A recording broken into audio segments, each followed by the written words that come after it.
Hello, and welcome to Unit 4 of the second week of the online result based monitoring and evaluation um, course delivered by Cloneshouse, Nigeria.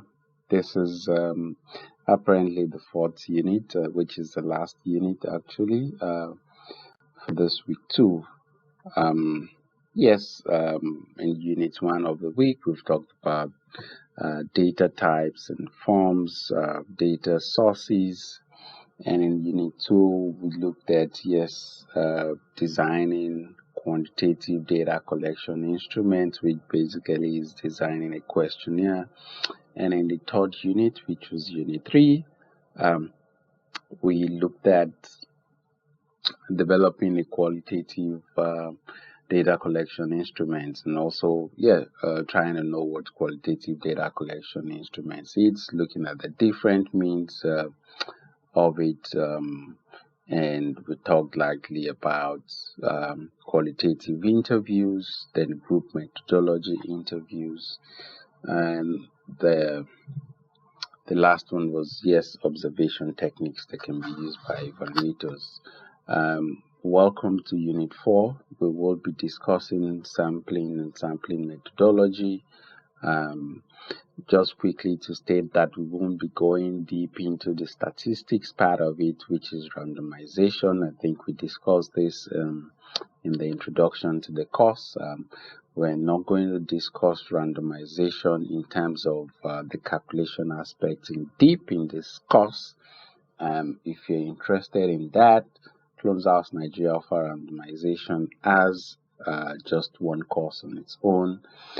Feel free to reach out to training@cloneshouse.com, or you can make comment on this video and say you need such training. So we would only introduce us to sampling and sampling methodologies in some few minutes, and the last part of this course would look at us developing a data collection plan, which is what we've been actually doing from unit 1. So in this unit, we expect that, yes, you're able to explain to others what sampling means in context of evaluation, and also you're also able to understand the different sampling techniques and types, and also you should be able to discuss when a particular sampling method can be used over another. So that's what this is all about. So we will be looking at types of sampling. We will look at probability sampling and non-probability sampling as well. So there are two types of sampling types, two types of sampling uh, methods. So it could be the probability sampling that you're actually doing, and it could be the non-probability sampling. So I think it's important to note that, or to discuss that, yes, there's what we call population size, which is the size, a whole size of your it could be the whole target of your program. So your program could target 100 people, for example. Perhaps let's think about it this way. Yes, maybe your program provides lunchbox to school pupil in a particular community in order to increase the nutrient of these pupils, and what you did was to provide lunchbox to 100. When you're going to get feedback, probably if you cannot reach the 100, then you might just want to use a sample out of that 100. So 100 is the population size, but out of that 100, you now want to sample um, just some particular numbers. So it might be 50, it might be 60, depending on the type of sampling you want to carry out. So that's what we refer to as sampling. So just for us to know also that, I mean, in a country, for example, in a country like Nigeria, where you have an estimated 200 million people, you might not be able to get feedback from 200 million people. So what you then resort to is to do a sampling, which is the same thing that is being done in household surveys. Is just to sample a particular population which has the same characteristics with every other segment of the population. So that's what's being done.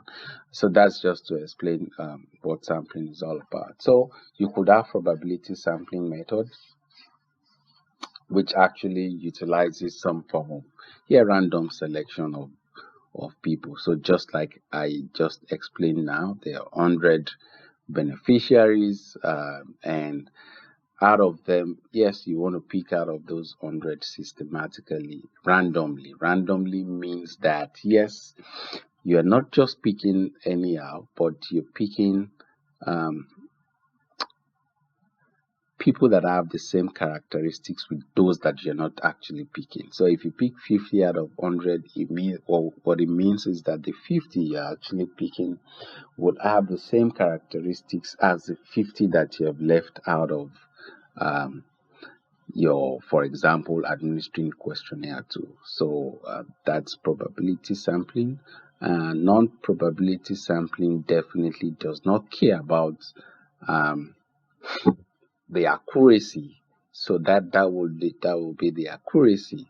Will not think about the accuracy or the precision of the people that are being picked. So I mean, in non-probability sampling, you can just take 3 people and conduct an interview with them, or just take 10 people and just do an interview, administer a questionnaire with them. So both methods can actually be used, and those are the 2 types. So now talking about probability sampling, you could have 4 different types, and also if you read more literatures, I mean, you could get like 5 or 6 more. But I mean, these are the basis of the kind of sampling that we have.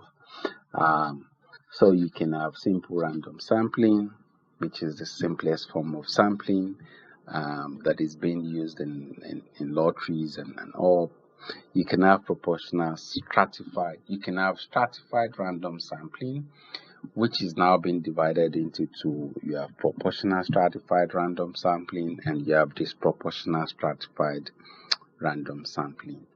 You could also have cluster random sampling as well. So a simple random sampling will just be you picking 1 out of every of the population. So it's just you picking out of the population randomly. So for example, it could be a lottery, a pool of 100 people who you now chose. Okay, out of this 100, what I'm going to do is I want to give them 50-50 naira. So I just have the group to 50 and say, oh, I'm going to give half 50, and I'm not going to give the other people 50 naira. So that's just simply what it means. An example of this also is what is done in lottery, where you have 100 people and you just pick 10 out of the 100. You know that the 100 already are people that want to play part in a lottery. So that's the characteristics that is being used. Like they have interest in playing lottery. You can also think about you admitting people into your program. For example, could be an enlightening program about the use of drugs, so which is intended to reduce drug usage, maybe in prison returnees, for example, and you say that all people should apply into the program that you're about to conduct. So you only focus on all those people that applied to the program, and you just take maybe 30 out of them to your program. It means every one of, if 50 had applied, it means those 50 have those characteristics, they're interested, but you only take 30, which is the same characteristics with the 50 as well. So yeah, that's simple random sampling, or you can just look at it like, yes, there's a vaccination program for children in 36 states of Nigeria, and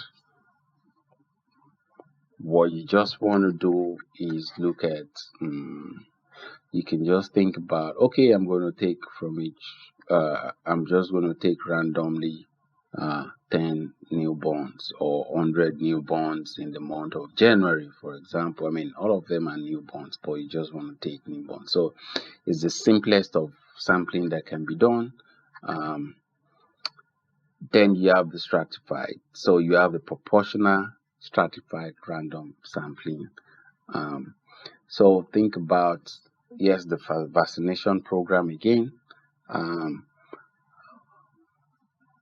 We can use that as an example also, in which, yes, so let's assume all the states in Nigeria are actually involved. So you will not think about the whole Nigeria now. You want to break it down into the states. So you have Lagos, you have Kano, you have Borno State. So what you want to do is, Kano has the largest population in Nigeria, followed by Lagos. So you're going to take more people. So if you're taking, let's just say Kano and let's say the FCT, for example. So you're going to take more children from Kano. So if you take like 10 from Kano, maybe you want to take just 2 from the FCT.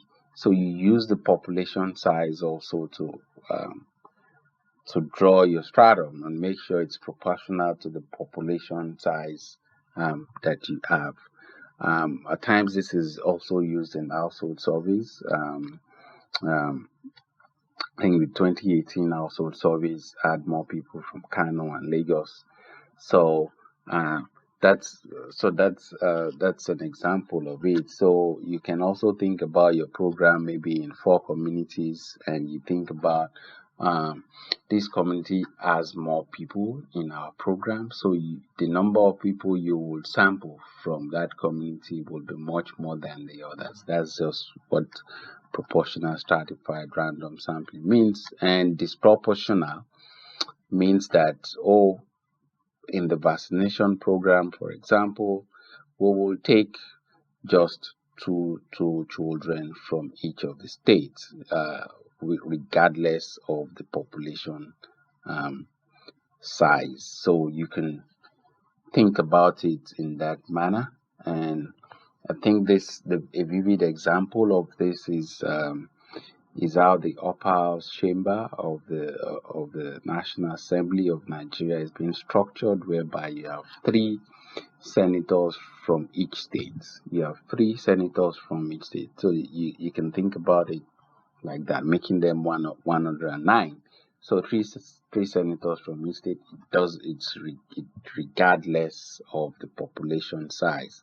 But now when you come to the lower chamber, you can think about a proportional stratified random sampling, because that takes into cognizance the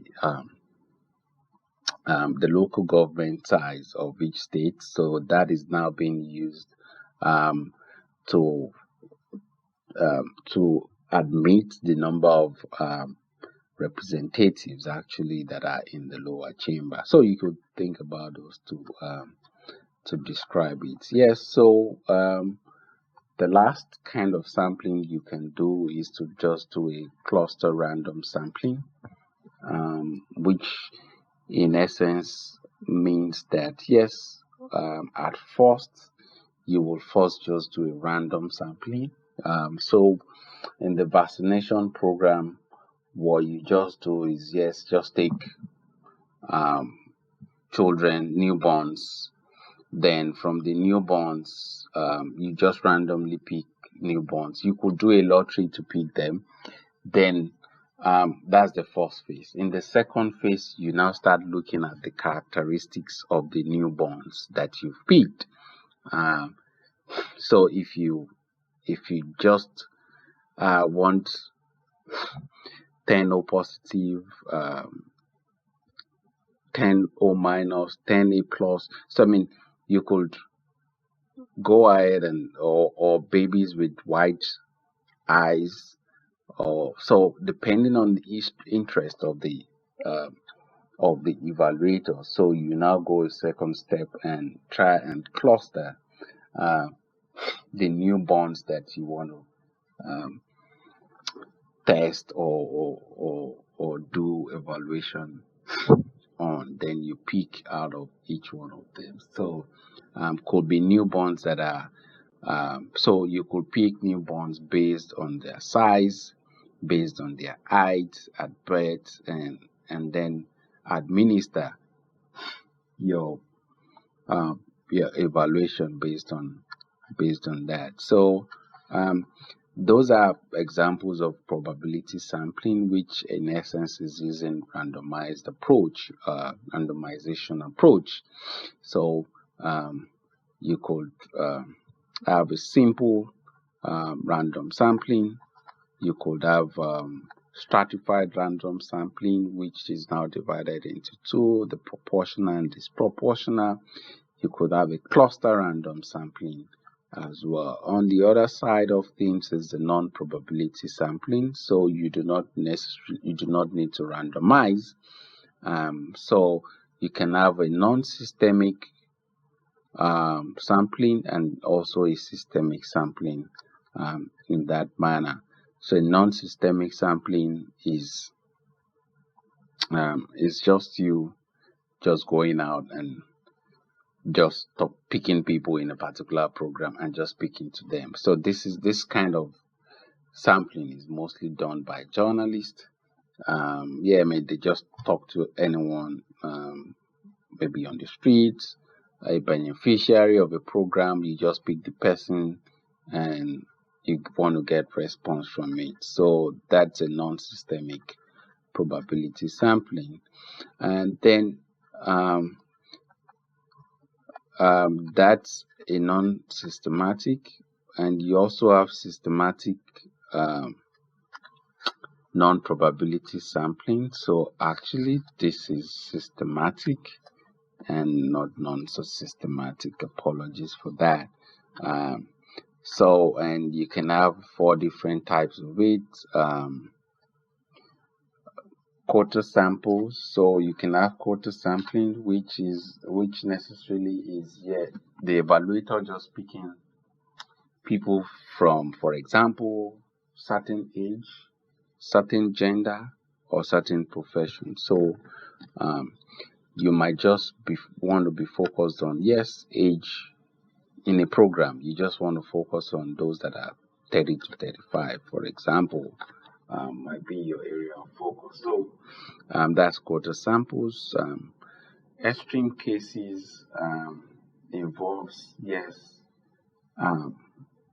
maybe people that are living on the seaside or on island. They are the ones that you're interested in as an evaluator, or only people that are living in poverty, abject poverty.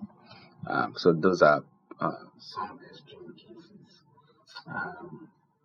Typical case sampling are cases that are defined by the evaluator in each certain cases, while the snowball sampling, what we mean by snowball means we normally use this when there's a potential that you will not see a larger number of those samples. So for instance, if you're working with people, if you're working focus on those that have been in prison before, I mean, socially, you don't see such people in the public. So what you need to do is maybe go to an agency and ask them to give you one person that you can interview. Then that person you've interviewed will now give you information about another person that might be interested in your data collection, and that's how it goes. You keep asking and asking such persons, and that's what we refer to as um, snowballing as well. So that's it on that's just a brief overview of sampling and sampling methodologies. Like I said earlier, I mean, you can are probability sampling and non-probability, which is majorly randomization is for probability. Non-probability means you're not undergoing any um, randomization. So we will need to focus on our data collection plan now and try and use the indicators we've created before to complete one or two lines of the data collection plan. What does the plan look like? Also, again, I would suggest in your classroom, it's important that you look at some of these worksheets, especially for sampling methods. It might be very useful for you. Also, do not forget the essential readings. It's also very important. So we will be working on assignment 3, possibly, and we're supposed to work on an assignment that has been given already, which is, so for example, here you're supposed to complete a data collection plan for the case study you have chosen. I'm still working on case study 5, and not the one you've chosen anyway, but yeah, I mean the one you've chosen since week 1. So I'm going to show us just how the columns and the rows that have been created for a data collection plan so that we can complete one as well. So let us see how we're going to move around this now. So I think it's in the classwork, and let's see.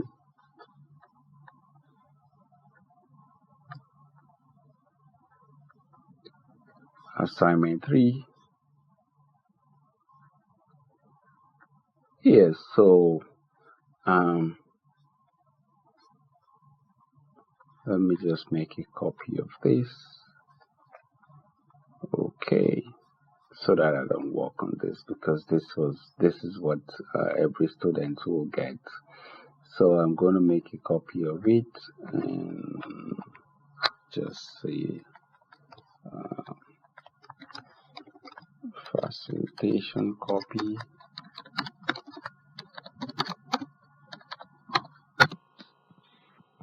So you already know that once you open it from that spot here, you can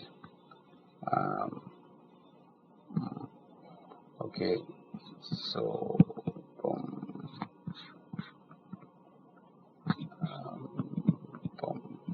so what you do is, yes, so you're supposed to complete this. So you can see results, you can see indicators. I'm just going to do an example. So this is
distribution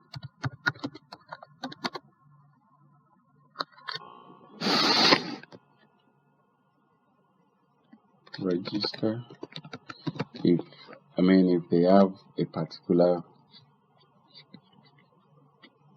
register that is supposed to include that, so I can get this number from there. That's what it means. The sample would allow within the sample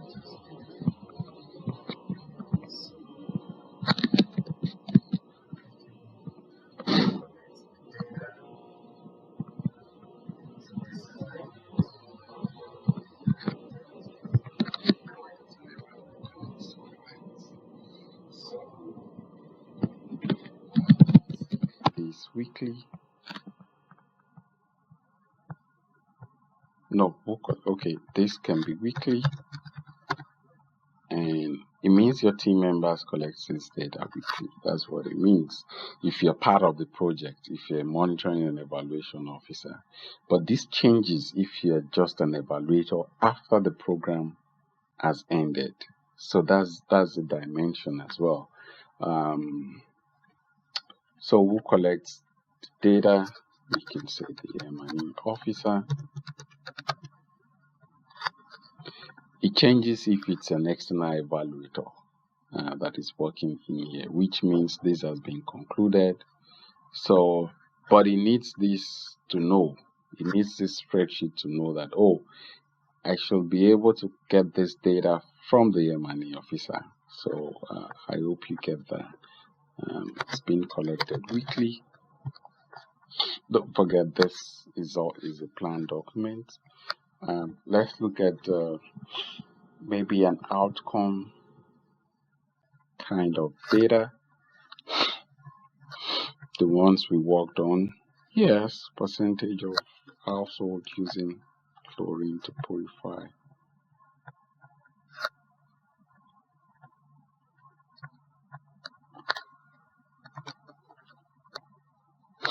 So this is an outcome data. For example,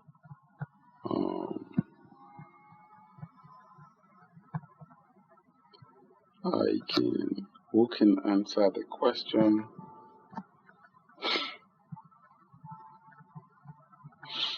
My question would actually be households. I can household members. You could be specific and say maybe fathers or mothers. Data collection method, definitely use a questionnaire for this. So think about sampling. So what sample would you use? Would you, for example, use simple random sampling, or you want to use a proportional, depending on the size of I could just say simple random, depending on the size. We are talking about Kiribati now. Simple random sampling might do well for me, and but in this case I might want to use I could also use cluster, but I can also I can cluster Kiribati by maybe divisions of municipalities, and say I'm taking 50-50 from every municipalities. So which means I might be using a disproportional random sampling in here as well.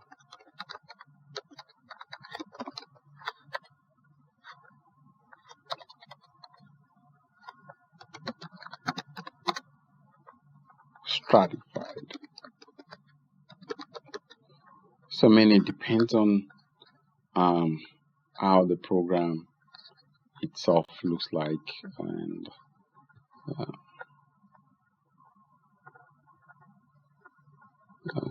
kidding me? I cannot move this. Okay. Who collects the data?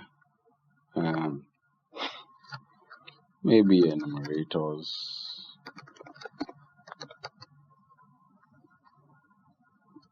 And I mean, this will not be weekly anymore.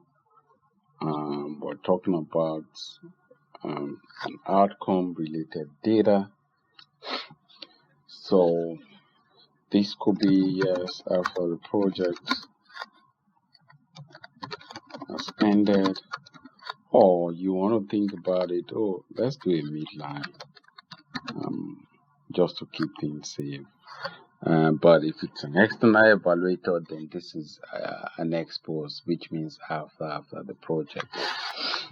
So think about that.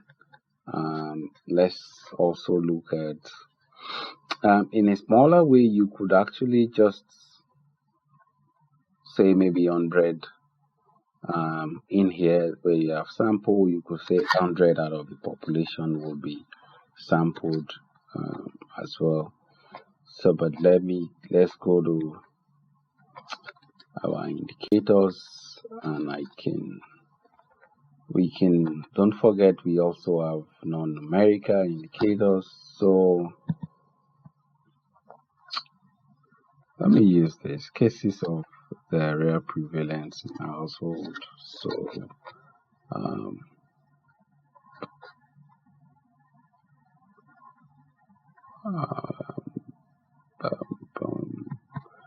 so where's my facilitation copy? We can answer the question. I could talk to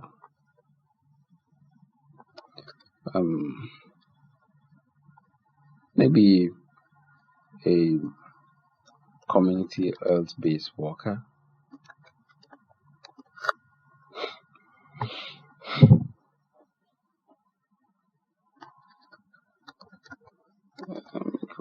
Choose.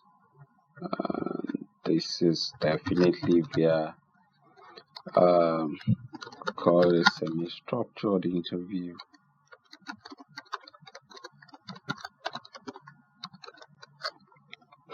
Right, and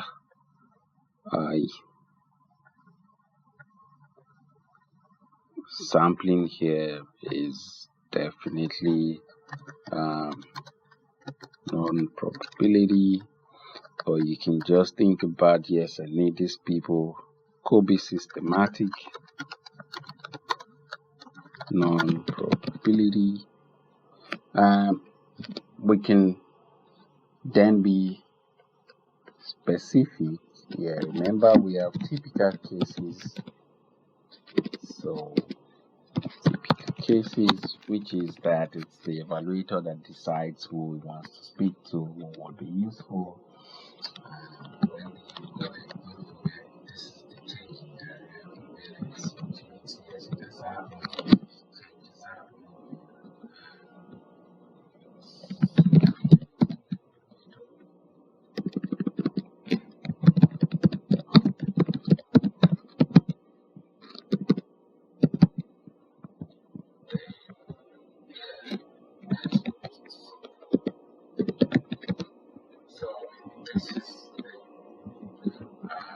this is a collection plan.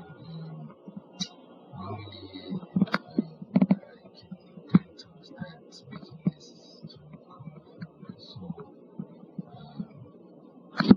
it's called so, but I mean, you can go on and on and bring in almost. So, in the assignments, you're supposed to bring in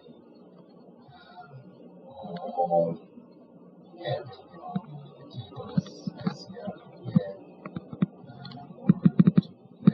So bring that in this data collection path tables that to see. So once you do it, sorry, you can turn it in.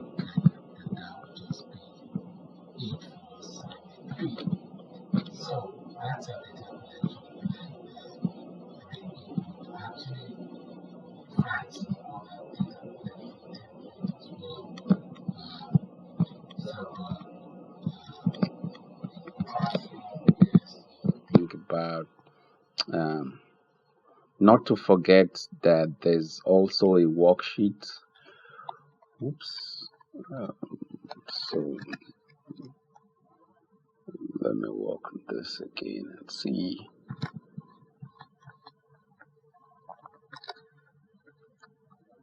So it's possible you can take a look at this worksheet meant for sampling and answer some of these questions. So this is a template we normally use to identify samples. So do you know their biases? No, you can try and answer these questions. This is a question you ask yourself. For example, do you have a good idea of who all the possible data sources are? Then you use a random sampling if you do. And what are the possible biases? You can write, yes, what you think. Is it a social bias? Is it